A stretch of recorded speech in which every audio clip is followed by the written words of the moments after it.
할렐루야. 귀한 찬양에 하나님께서 큰 영광 받아준 줄 믿습니다. 오늘따라 더 찬양 잘하셨어요. 다시 한번 찬양대 박수하겠습니다. 감사합니다.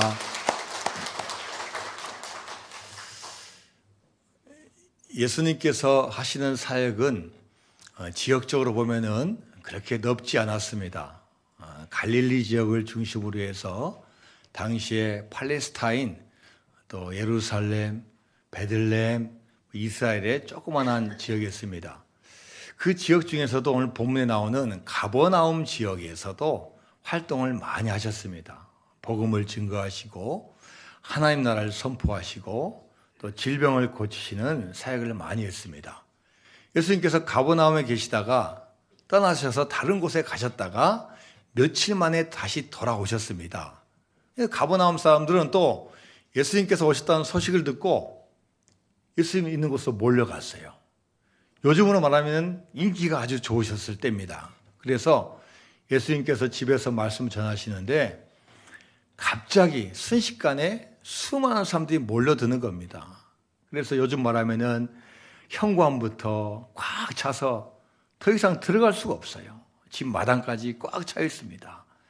자, 그런데 그 지역에 중풍병에 걸린 한 사람이 있었는데 친구들이 예수님 소식을 듣고 자, 우리가 이 친구를 예수님에게로 데려가자. 그러면 예수님께서는 고칠 수가 있으시니까 친구와 살 수 있겠다. 이러한 마음을 가지고 들것에 이 중풍병자 친구를 싣고 4명의 친구가 예수님 계신 대로 달려왔어요. 근데 이게 웬일입니까?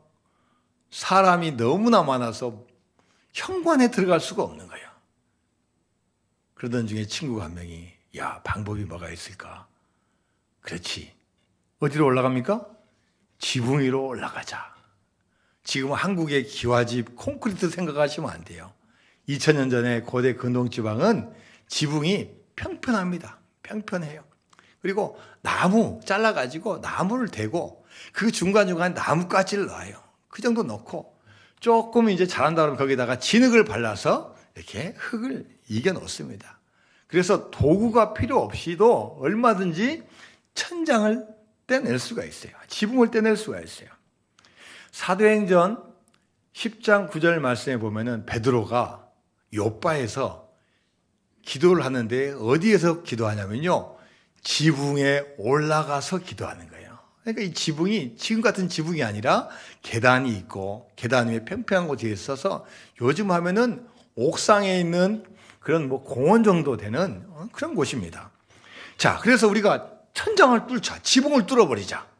올라가는 겁니다. 안에서는 예수님이 말씀을 전하고 있는데 부스럭 소리가 납니다. 무슨 먼지가 휘휘 날립니다. 조금 지나니까 흙이 뚝뚝 떨어집니다. 시간이 더 지나니까 구멍이 뻥 뚫렸어요. 보니까 이 4명의 친구들이 지붕을 뚫고 중풍병자 걸린 친구를 밑으로 밧줄로 해서 내리는 거예요. 예수님께서 하시던 말씀을 멈추고 그 장면을 보시고 상황을 파악하셨어요.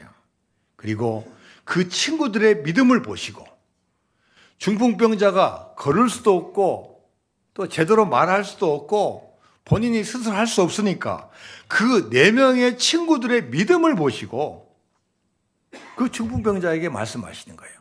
오늘 본 말씀에 작은 자야 내가 죄 사함을 받았느니라. 작은 자야 내가 죄 사함을 받았느니라. 예수님은 보통 누구를 고쳐주시기 전에 가장 근본적인 죄 사함을 선포하셔요. 근데 여러분 우리는 이 죄 사함을 당연하게 여기지만 2000년 전에는 이게 충격이었어요. 특별히 그 자리에 있는 사두개인들이 수근수근합니다. 과연 이 자가 어떤 자이기에 죄 사함을 선포하는 거. 죄를 사할 수 있는 사람은 하나님밖에 없고 제사장이 제사의 의식을 통해서 짐승을 잡고 피를 흘리고 번제물을 태우고 그런 제사장의 의식을 통해서 죄 사함을 할 수 있지 어떻게 감히 내가 죄 사함을 받았느냐 이렇게 선포할 사람은 아무도 없는 거예요. 사두개인들이 충격을 받고 속으로 신성모독이다. 하나님을 모욕하는 자이다. 이렇게 판단을 하는 겁니다. 사람의 마음을 꿰뚫어 보신 예수님께서 그 모습을 아시고 그 서기관들에게 말씀하시는 게 오늘 본문 내용이에요. 자, 마가복음 2장 8절에서 10절까지 말씀 같이 봅니다. 시작. 그들이 속으로 이렇게 생각하는 줄을 예수께서 곧 중심에 아시고 이르시되 어찌하여 이것을 마음에 생각하느냐. 중풍병자에게 내 죄 사함을 받았느니라 하는 말과 일어나 내 상을 가지고 걸어가라 하는 말 중에서 어느 것이 쉽겠느냐. 그러나 인자가 땅에서 죄를 사하는 권세가 있는 줄을 너희로 알게 하려 하노라 하시고 중풍병자에게 말씀하시되. 자, 예수님께서 그 상황을 아시고 사두개인들에게 말하는 거예요. 죄 사함을 선포하는 거 이거 아무나 하지 못한다. 병자를 고치는 거 아무나 하지 못한다. 그러나 나는 하나님의 아들이기 때문에 먼저 죄사함을 선포할 수 있는 권세를 가졌다. 이렇게 그 자리에서 선포를 하시면서 중풍병자에게 말씀하십니다. 마가복음 2장 11절 말씀입니다. 시작. 내가 내게 이르노니 일어나 내 상을 가지고 집으로 가라 하시니. 자, 이제 중풍병자에게 이야기하는 거예요. 내가 내게 이르노니 내 들 것을 가지고 일어나 집으로 가라. 이렇게 말씀을 하시고 그 순간 중풍병자가 벌떡 일어나서 이제 들 것을 들고 집으로 가는 거예요. 오늘 마지막 절 말씀에 그들이 하나님께 그 광경을 보고 영광을 올려드렸다라고 성경에서 소설을 하고 있습니다. 자, 오늘 본문은 중풍병자가 죄사함도 받고 병 치료받는 장면입니다. 중풍병자는 혼자 일어나서 걸을 수 없으니까 그 친구들의 도움으로 예수님 앞에 나왔습니다. 자, 오늘 이 자리에 나와 있는 여러분들, 우리가 중풍병자였을 수도 있고 그 4명의 친구였을 수도 있습니다. 하나님은 우리를 구원하시고 치료하시는 방법이 다양하십니다. 어떤 분들은 쉽게 교회에 나오시는 분도 있고 어떤 분은 수많은 고난과 고통을 거쳐서 이 자리에 나오신 분도 있습니다. 어느 한 대학에서 수학과 학생들 8명이 시험 공부를 하고 이제 저녁 늦게 귀가를 합니다. 그리고 한 대장되는 한 학생이 저기 교회 위에 있는 십자가를 보면서 친구들에게 이야기합니다. 야, 친구들, 수학자들, 저 하늘을 보게나. 저기 교회에 있는 저 더하기 표시, 십자가가 무슨 뜻인지 알겠나? 그 말 딱 하고 그냥 말 멈췄어요.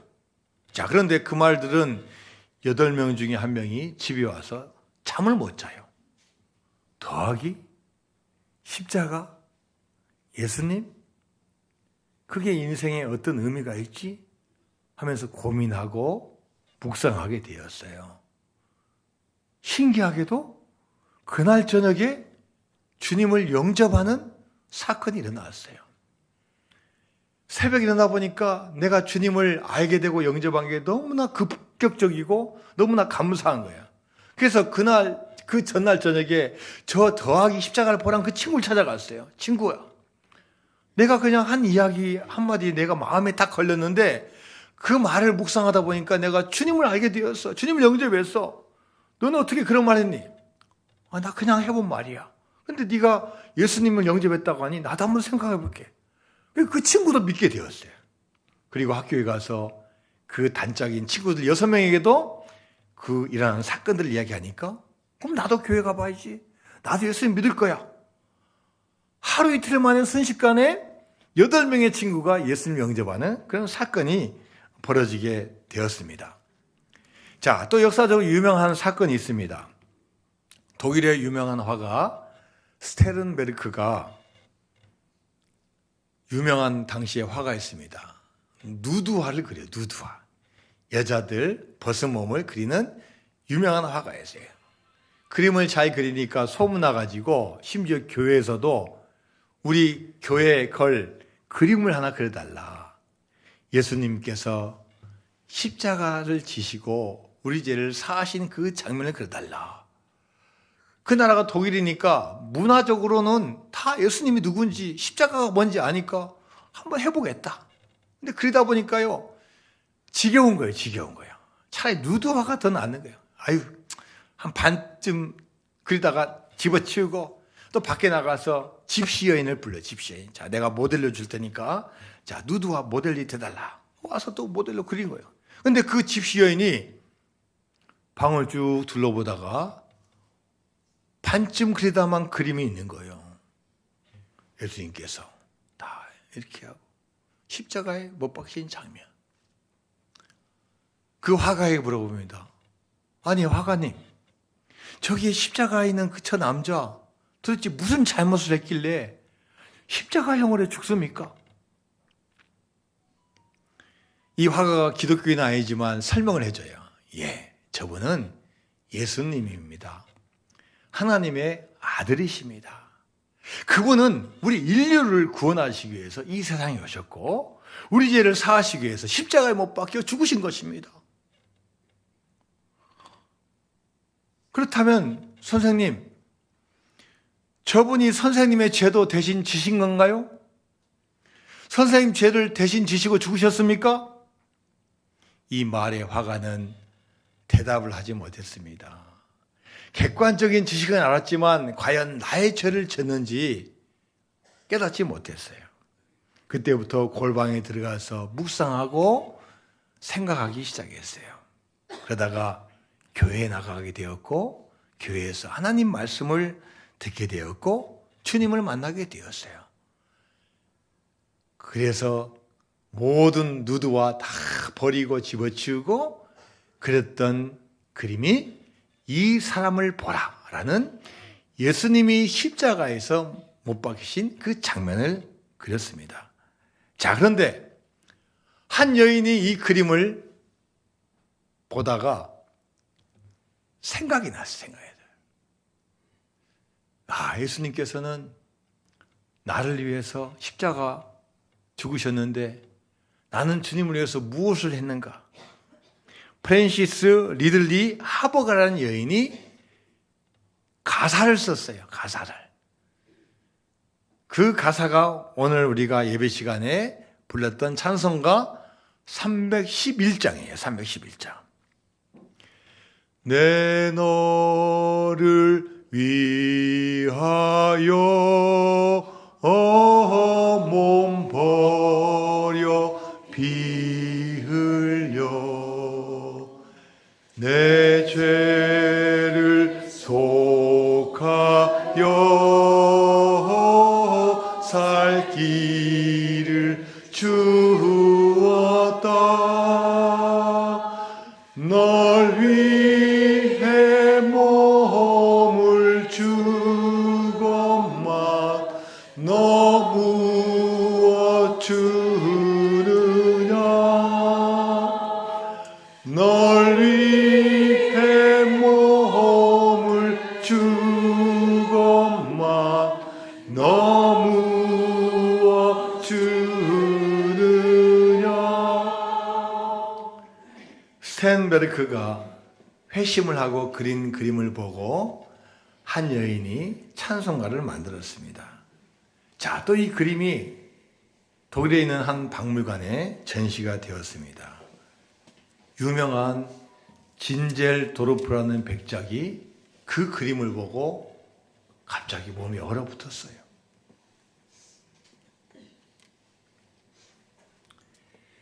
나는 너를 위해 몸을 주건만 너는 날 위해 무엇을 주느냐? 그 메시지가 그림 밑에 쓰여 있었어요. 그는 그 순간 그림 밑에 무릎을 꿇고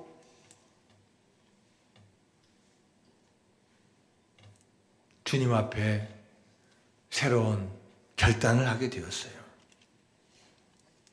나는 너를 위해 몸을 주었는데 너는 나를 위해 뭘 줄 거냐라는 그 질문에 대답을 하기 시작했어요.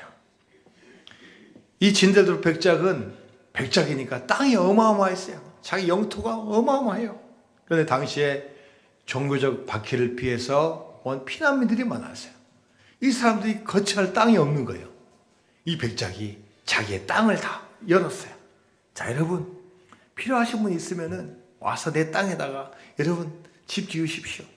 여러분 소유로 내가 인정해 주겠습니다. 무려 500명의 가족이 이 백작의 영토에 와서 집을 지었어요.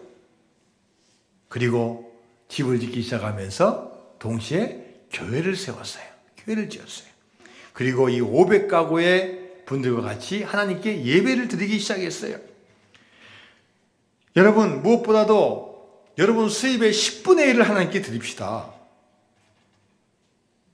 이 구원의 감사함 우리만 알지 말고 전 세계 열방에 알려냅시다. 그러면서 선교사를 보내자고 제안했어요. 헌금해서 처음에는 1명 보내고 5명 보내고 15명 보내고 나중에는 50명의 선교사를 이 500명의 공동체에서 선교사를 보내는 거예요. 그 후에 이 진젤도르 푸는 경건운동을 펼쳤고 모라비안 교파의 모태가 되는 역사를 이루게 되었습니다. 여러분, 하나님 앞에 나오는 방법은 다양합니다.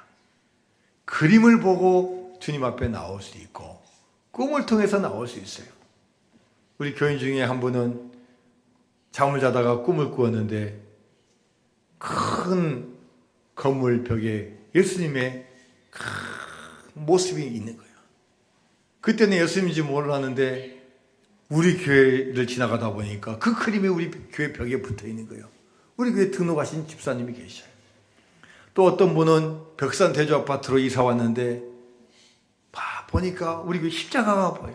괜히 마음이 편해지면서 다시 교회 나가야 되겠다.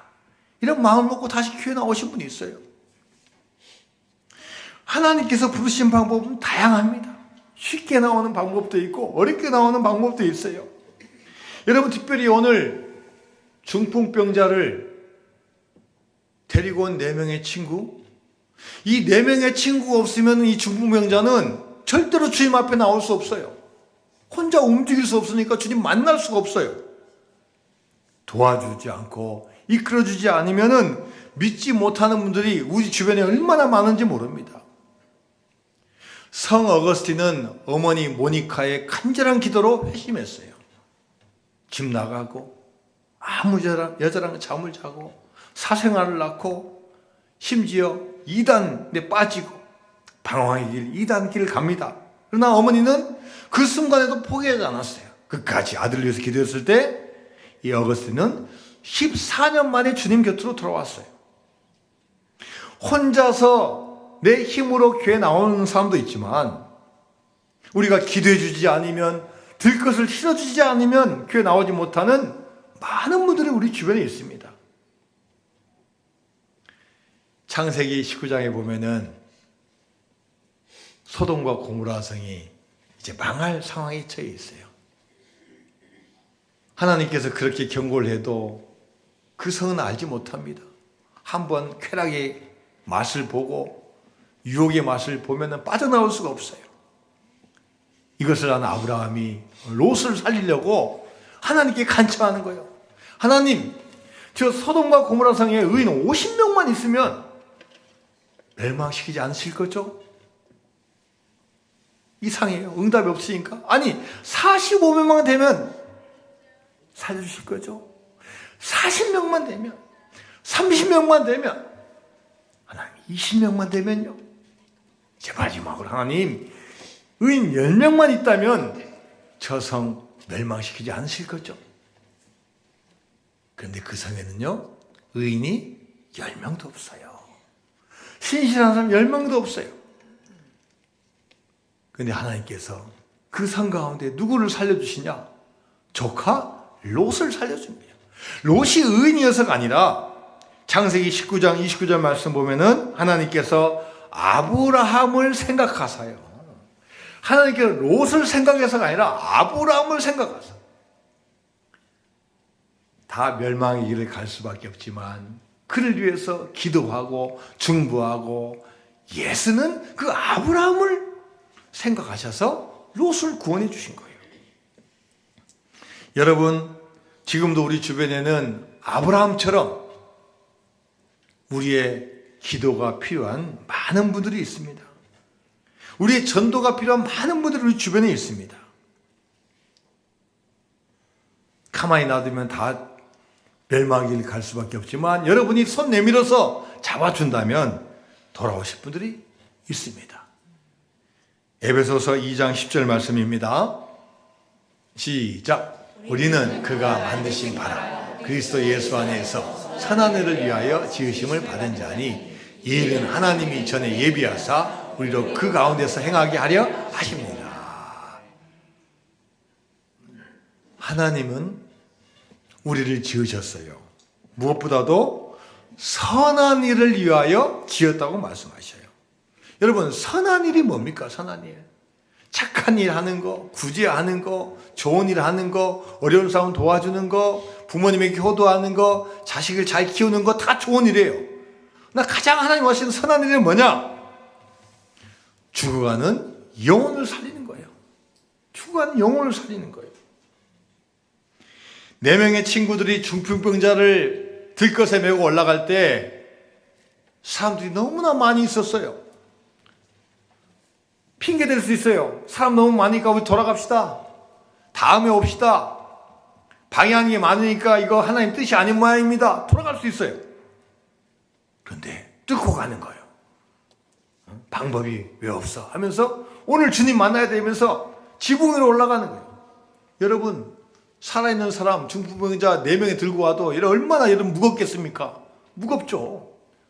땀이 뻘뻘 나는 거고, 사람들은 처음들 뭐 하는 거냐 하는 거고, 지붕 뜯을 때 이거 주택 누가 침입죄로 또 누가 고소할 수도 있는 거고, 어려운 환경이 많은 거예요. 그런데도 선을 행하기 위해서 나아가는 거예요. 자, 갈라디아서 6장 9절 말씀입니다. 시작. 우리가 선을 행하되 낙심하지 말지니 포기하지 아니하는 때가 이름에 거두리라. 할렐루야. 선을 행하되 뭐 하지 말라고요? 낙심하지 말라는 거예요. 여러분, 좋은 일을 할 때 포기하지 말고 열심히 나가면요, 때가 되면 하나님께서 반드시 거두어주고 이루어지는 역사가 임할 줄로 믿습니다. 아멘. 여러분, 혹시 교회 나오면서 계속 인상 쓰는 분이 있습니까? 네? 잘 웃어지지 않는 분이 있습니까? 일주일간 일하면서도 힘들고 피곤한데 교회는 가야 되겠고, 교회는 왔는데 졸리긴 하고 어떻게든지 막 눈은 띄어야 되는데 인상은 구겨지고 그러지 않습니까? 여러분, 어떻게 하면 우리가 기쁨을 회복할 수 있습니까? 어떻게 하면 우리가 기쁨을 회복할 수 있어요? 다른 거 없어요. 나누는 거예요. 나누는 거. 같이 나누는 거예요. 어려움도 같이 나누고 기쁨 나누고, 무엇보다도 복음을 같이 나눠야 돼요. 하나님께서 나를 구원해 주셨는데 나 혼자만 믿으려고 애쓰지 말고, 하나님께서 불러주시면은 선한 일을 위하여 불러주시면 그만큼 능력도 주시는 거예요. 그래서 우리가 전도하는 기쁨, 영혼을 구원하는 기쁨을 맛보는 여러분이 되어야 될 줄로 믿습니다. 신앙생활은 여러분 나 혼자 하는 게 아니에요. 자, 전도서 4장 9절에서 10절까지 말씀입니다. 시작. 두 사람이 한 사람보다 나음은 그들이 수고함으로 좋은 상을 얻을 것입니다. 혹시 그들이 넘어지면 하나가 그 동물을 붙들어 일으키려니와 홀로 있어 넘어지고 붙들어 일으킬 자가 없는 자에게는 화가 있습니다. 여러분, 믿음의 길 걸어가도요, 넘어져요. 여러분, 길 가다가 삐끗하듯이 믿음의 길도 마찬가지예요. 항상 좋은 일만 있는 게 아니에요. 하다 보면 낙심될 일이 있고, 병에 걸리고, 기분이 안 좋고, 나한테 칭찬 안 해주고 어려운 일이 생겨요. 여러분, 그럴 때 혼자 있지 말라는 거예요. 같이 붙잡아 주라는 거예요. 같이 해봅시다. 같이 나아갑시다. 그런 과정이 필요하다는 거예요. 장애물이 있어도 포기하지 말고 전진해야 될 줄로 믿습니다. 중풍병자 친구를 들것에 들고 왔는데 예수님 못 만다고, 에이, 뭐 예수님만 있어 다른 분도 있지? 돌아가면 안 된다는 거예요. 어떤 방법을 통해서 내가 은혜 받아야 되겠다, 내가 주님 만나게 되겠다, 이런 마음으로 나가야 돼요. 히브리서 10장 38절에서 39절까지 말씀입니다. 시작. 나의 의인은 믿음으로 말미암아 살리라. 또한 뒤로 물러가면 내 마음이 그를 기뻐하지 아니하리라 하셨느니라.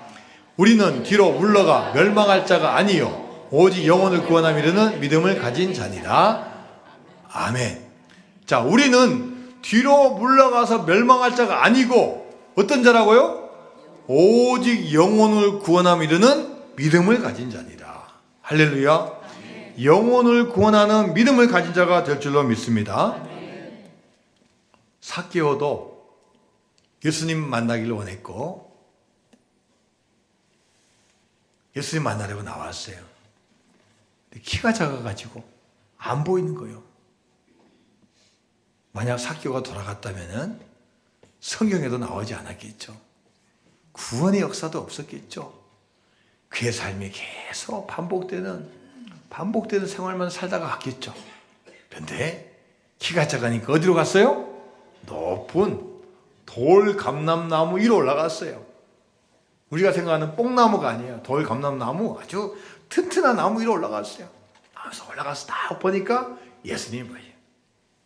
예수님 지나가면서 삭개오야 내려오너라. 내가 오늘 너희 집에 유하여야 하겠다. 포기하지 않고 체면 생각하지 않고 올라가니까 주님께서 만나주시는 거예요. 여러분, 우리 인생도 물러서면 안 돼요. 다른 것은 물러서고 양보해야 되지만 믿음은 물러서면 안 돼요. 장애물이 있다고 멈추면 안 됩니다. 어려운 일 많았다고 실망하면 안 됩니다.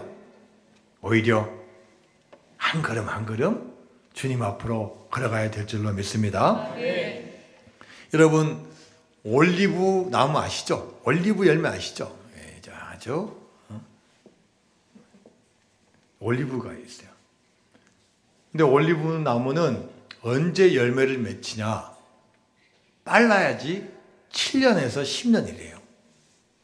여러분, 보통 나무는 한 5년, 3년만 되면요, 금방 열매 나와요. 근데 올리브는 평균 7년에서 10년 뒤에만이 그때 이제 제대로 된 열매가 열리고, 올리브의 좋은 나무는 17년 돼요, 17년.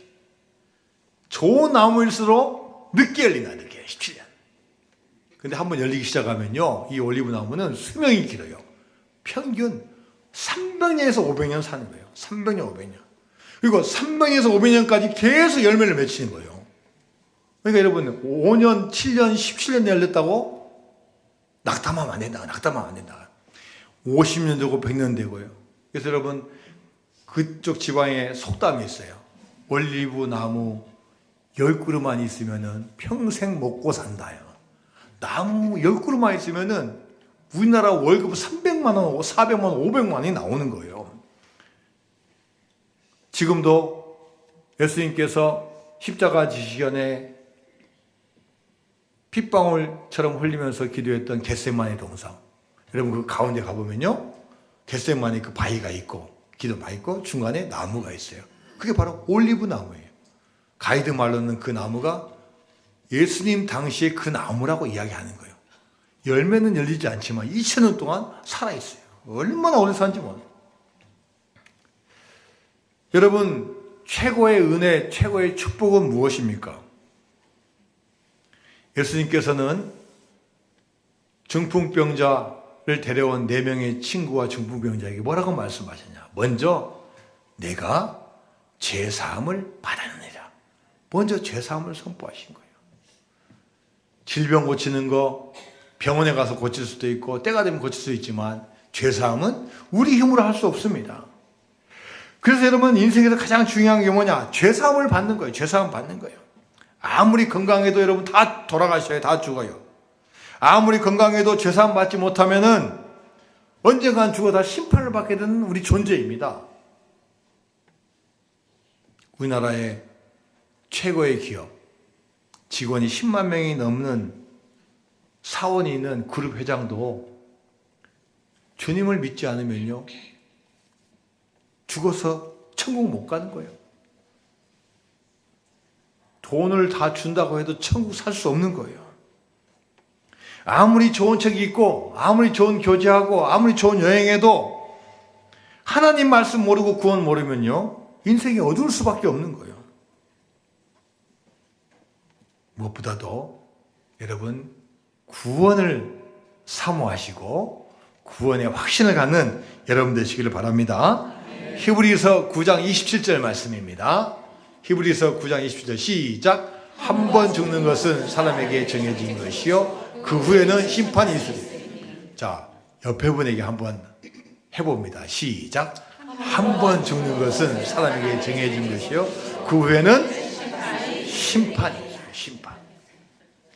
여러분, 세상에서 죄 짓는 거 빠져나가는 방법이 많이 있습니다. 여러분, 죄를 짓고도요 안 들킬 수 있어요. 처벌받지 않습니다. 그러나 하나님의 법정에서는 아무도 빠져나갈 수가 없어요. 한 사람도 예외가 없습니다. 하나님은 정확하신 분이에요.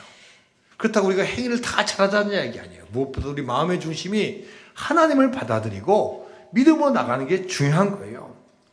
죄사함을 받지 못한 사람은 100년을 살다 죽어도 불행한 거예요. 5살에 죽어도 죄사함을 받고 죽은 아이가 있다면 그 아이는 불행하지가 않아요. 여러분, 호의호식하는 거 부러워하지 말고 내가 죄사함 받은 은총에 감사하고 나가야 될 줄로 믿습니다. 호의호식하면, 이 호식이라는 의미는 없기 때문에 저도 별로 안 좋아요. 호의호식, 좋은 거 있고 잘 먹는 거 중요하고 필요합니다. 더 중요한 거 주님 만나는 축복의 역사가 있어야 될 줄로 믿습니다. 제가 한 몇 년 전에 이제 은퇴하신 목사님들, 사모님들 그 모임에 가서 설교를 한 적이 있습니다.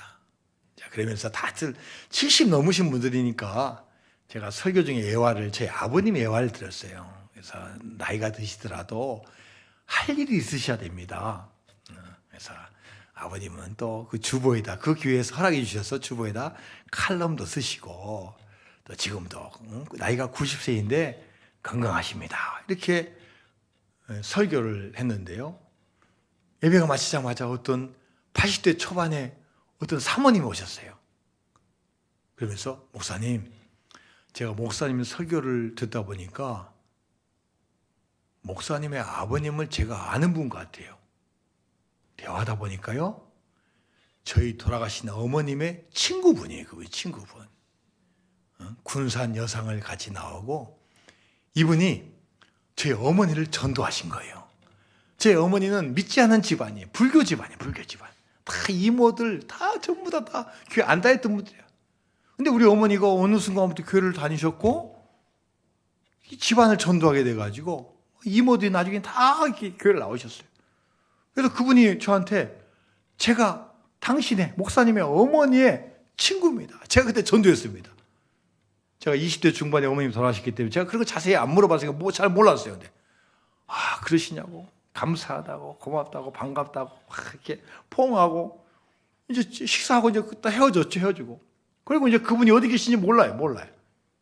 제가 이번에 이제 우리 교회가 속해 있는 서울 동남노예하고 자매노예인 미국에 있는 뉴욕 동북노예를 제가 이제 노예를 참석자가 다녀왔습니다. 노예를 참석하고 끝났는데 거기 노예 서기 목사님이 저한테 오시더니 목사님 혹시 어머님이 군산 출신 아니십니까? 아니 그거 어떻게 아시냐고. 그랬더니 제가 온다고 하니까 제 이름도 이렇게 검색해보고 교회 검색했더니 그 목사님의 어머니의 친구가 제 어머니라는 거예요. 이거 좀 제가 복잡하게 이야기했습니까? 어쨌든 간에 제가 몇 년 전에 만났던 그 사모님의 아들분이 미국에서 목회하고 계셔요. 그래서 텍사스에 있는 수도 오스틴에서 오스틴 제일교회 담임 목사님 하고 계셔요. 이야, 제가 그 이야기를 듣고 깜짝 놀랐어요. 목사님 감사합니다. 제가 나 사모님한테 어머니한테 감사도 했지만 너무나 감사합니다. 또 이렇게 같이 이게 목사가 돼서 만나니까 얼마나 감사한지. 여러분, 한 사람의 영혼을 구하는 게요, 전도하는 게 그냥 한 사람과의 관계가 끝나는 게 아니다. 그게 이어지고 후손에게 이어지고 그렇습니다. 내가 한 명 전도하는 거, 영혼 구하는 거 한 사람은 끝나지 않습니다. 그분이 또 잘 믿어서 자기 가족을 구원시키고 주변을 구원시킵니다. 저희들은 이제 6주간의 블레싱 전도 축제를 시작합니다. 여러분, 전도하는 거 쉬운 게 아니에요. 왜요? 데려와야 되니까 기도해야 되고 써봐야 되고 또 신경 써야 돼요. 근데 여러분, 어느 것보다 소중한 게 전도하는 거예요. 어떤 행사, 어떤 일보다 가장 중요한 게 죽어간 영혼을 데려오는 거예요. 다른 것은 소극적으로 하더라도 여러분이 6주간의 블레싱 전도 축제를 통해서 한번 써보고 데려와보고 등록시켜서 하나님이 원하시는 영혼 구원의 역사를 우리가 3월에 4월에 일어나기를 주님의 이름으로 축원드립니다.